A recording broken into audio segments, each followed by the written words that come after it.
was that TJ Dillashaw has tested positive for performance-enhancing drugs, which, incidentally, Cody Garbrandt and I think it was Uriah Faber and basically the whole team Alpha Male said for a long time that he was taking steroids and actually showing the other guys how to pass the tests and stuff like that. So, I mean, talk about tough times for TJ. That sounds like a bloody soap opera. Tough times for TJ.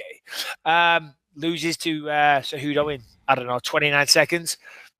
Guy that's lighter than you, smaller than you, comes up and sort of like just shows everyone like, hey, you know what? Your title doesn't really mean much.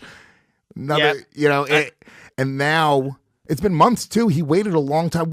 There's some shady shit going on here. It's a little weird the way it happened, and maybe it isn't shady shit. Is the new rule they don't talk about it until it's proven? Is that what it is? Well, yeah, the rule is, and it's a good one, because in the past we've seen that fighters, they test positive. Well, they get flagged by USADA for testing positive for steroids, okay? And then mud sticks. You know, it's like if a woman goes and reports a man, you know, for assaulting her or something, but he's innocent. You know, you see it all the time. The mud sticks. And it's like, if this guy, you know, whoever the fighter is, they say they've been tested positive for steroids. The court of public opinion goes out and everyone's like, he's a cheater. But then they clear their name.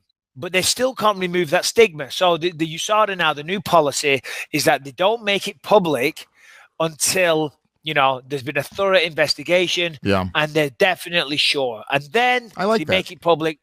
I do. I think it's a great rule. I think it's definitely an improvement and a step in the right direction.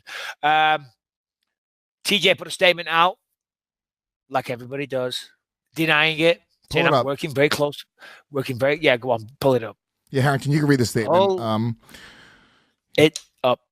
Yeah, so this is you know, it's look, it just sucks. Like at the end of the day, and it's a very strange thing that in MMA, it's so commonplace that we just sort of go like, all right, another guy who is a trained killer just tested positive for steroids, and they're kicking and punching each other in the head. But when the fucking cyclist, what's his name? Lance Armstrong tested positive. I mean, that was like front page news for months when the baseball players who they're hitting a ball over a fence. Who gives a shit? Who really gives a shit? I want my baseball players on steroids, to be honest with you. They're fucking such an unathletic looking sport as it is. Hold on. Let me read this because I'm whiter than white. And now this white page is on me constantly. So I'm very white right now. But he says, to all my fans, instantly take issue with that opening statement. I would never say that. To all my fans, I wanted to be the first one to let you know that USADA and the New York State Athletic Commission have informed me of an adverse finding in a test taken for my last fight. While words can't even begin to express how disappointed I am at this time, please know that I'm working with my team to understand.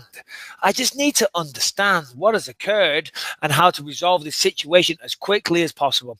Out of fairness and respect to my division, to the rest of my division, I've informed the UFC that I'll be voluntarily relinquishing my title whilst I deal with this matter. I want to thank you all in advance for your support. Lose the whiteout, please, Harrington. I'm sorry, right? I cannot break the circle of trust. I will not break the circle of trust. Why? But What do you know? I will say this. What do you know? I know nothing. Give us something. What do you need? We need a nugget. We need to look, circle of trust. Obviously, we're not telling you to break it. You're a made man. I don't break the circle of trust, okay? Ever. I don't speak outside of school. I don't tell tales outside of fucking tale-telling time, okay? But you're saying you know something. You're saying, I'm seeing right, you know something. I'm telling you this. I'm telling you this right now. This is circle of trust or not. I'm telling you this. No motherfucker relinquishes their belt out of respect for the rest of the division, right? I'm not, if I was fighting, I mean, I know I've come out of retirement now and I'm back. When I get my belt back, it ain't about the rest of the division. It's about me, okay? I'm not going to relinquish my belt once I destroy the rest of the competition, become the champion again. I'm not going to relinquish my belt for the out of respect to my competition. You just wouldn't do that. So that in itself, and I apologize if I'm wrong, is almost an admittance of guilt. It really is. Yeah. And now call me stupid, call me in the know, call me withholding motherfucker if you like. But I would say to you, and I would suggest to you, and I rest my case upon this, you would not relinquish your belt unless there was some kind of guilt and you know you're in a no-win situation. And go back to Michael Bisping said it best. Sorry, let me pull up the statement again because I don't want you to make Michael Bisping's face all white again. He'll start freaking out. It's okay. It's okay. You wouldn't think that you can make Michael Bisping more pale, but turns out this motherfucker will be a ghost if you put a white on the screen. Listen, when I get back to California, Operation Tan is fucking going on strong. We've had the worst winter since I've ever lived there. I'm very, very white. You're very, very tan. You got a suspect mustache. We don't mention it, okay? We do show after show. We don't mention the little furry caterpillar on your upper lip, okay? But you're coming after me for my complexion, for the pale of my skin. You're shaming me. It's racist. I don't like it. This might be the last episode of the podcast. Could be. It could be. Mr. Bisping, I'm just telling you right now that you are maybe the whitest person I've ever seen in my entire life. Sometimes when I look at you, I feel like I'm looking at a sunrise. I want to tell you that I'm not. I'll tell you that I've met some very, very white people, and one person was white, and it turned out he was a black person who was albino. And I'm like, what is going on? And his brother was a trans albino, as you might say. And his brother was a transgendered? His brother was a transgender gay man. I'm like, when I first started doing MMA, that's who I lived with. I'm like, okay, I'm in a DJ Mikey B got some interesting stories. I'm in a fucking minefield here. Okay, I'm in a political correct minefield. I'm going to step on a grenade in a minute. I'm going to say something wrong. Please help me out here. But that sounds like an awesome. They can make a TV show out of that. An albino, a trans, and a fighter. Yeah, no, I know. So an albino, a trans, and a fighter walk into a bar. Talking of which, no, never mind. Never mind. Talking of which, I was going to go down a rabbit hole there, but I won't. Yeah. So TJ Dillashaw, what do we think? Let's take a vote in the room. Lewis, pull up the statement again. Pull up the statement again. All right, I have it right here. Go ahead. I want to because I mean, guilty as fucking charged, obviously. But if you pull up, what he's even doing when he says the words. He break it down. He's alluding. He's not really coming out, and the way it's very political. This is a fucking like a presidential candidate talking right now. I want to be the first one to let you know that USADA and New York State Athletic Commission have informed me of an adverse finding in a test taken for my last fight. While words cannot begin to express how disappointed I am at this time, please know that I'm working with my team to understand what has occurred and how to resolve this. Now, he never says once, if you're innocent, you say, this is bullshit. This is absolute bullshit. There's no way this happened. I don't know what the fuck happened. I'm going through my entire team. We're going to find what happened here, and we're going to get rid of the person that fucked me over here. I'm sorry. I should have done a better job at understanding what was going on in my body.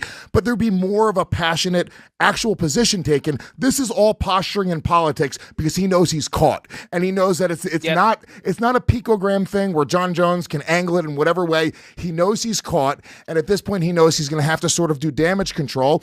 And this is him not lying to his fan base, which also being disingenuous is probably just as bad as getting caught cheating.